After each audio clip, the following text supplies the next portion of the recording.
Mainly, I didn't feel too entertained by this movie because of the complex nature of the movie. In general, I feel it's too much Viking shamanism, black magic, and very supernatural things that don't get a very good explanation. I guess if you follow the story closely from the beginning, you could really grasp how the Tree of Kings really worked. But I kind of fell off a little bit there.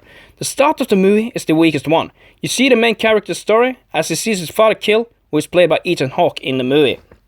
However, I feel a similarity to one other movie I saw not so long ago called Last Nights, where one of the most prominent actors died early in the movie. I mean, I really miss Ethan in the second part, and I felt he delivered some good lines. However, the second part does contain the real entertainment of the movie. He seeks his revenge, learning that his uncle, who killed his father, is now a sheep farmer in Iceland, and cooks up a smart plan to disguise himself as a slave so that they can infiltrate the sheep farm and wreak havoc on the man that took his dearest away from him. He goes to find a sword, which is known as the downplayed, and the scene he wins it in is probably my favorite one in the movie. Whether that's the way he gets it, it is unclear, but he really has to fight hard to get it, whether it is a dream or not.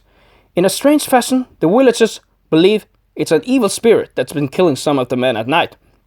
There's also a lot of thinking by the man of the story, Amleth, which I feel sometimes is unnecessary. The way he sees into his future or back on his past, sometimes when there's a break in the story.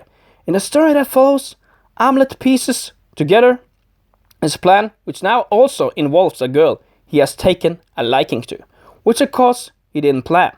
Of course, there's no uniqueness in the story, and you have seen many adventure stories like this. It is executed okay, but not in a splendid fashion. The first time, however, he fails and is hanged up.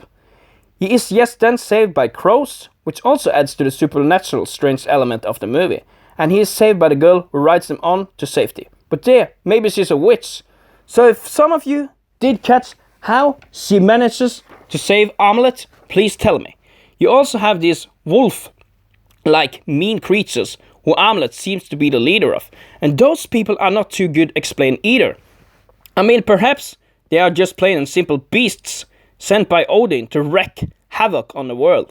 In the second battle though, which is my second favorite scene of the movie, things get heated up, and I have wished to see more of that, to be more entertained, instead of focusing on supernatural elements like the Tree of Kings, all that black magic and evil spirits.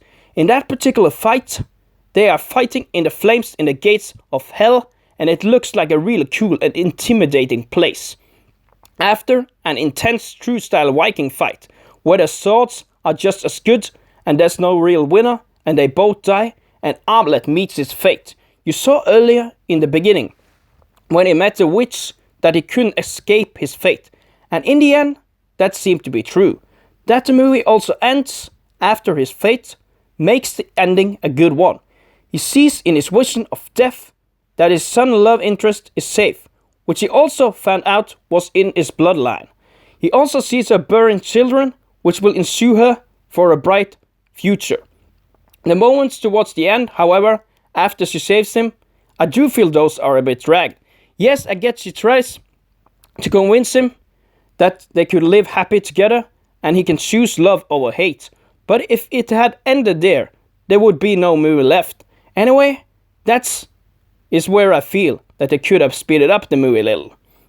Because although the story is a bit slow, I kind of feel the movie is more dragged than actually slow. It shall be said that I haven't seen a lot of Viking movies, so I'm kind of new to the scene, but more of one against one swords fights is something I would like to have seen more. Maybe there are some sort of like supernatural elements in other Viking movies, and that's a natural thing, but I feel they could have downplayed those strange elements, because for me, it feels and looks way too complex. But that was my review on the Northman, guys.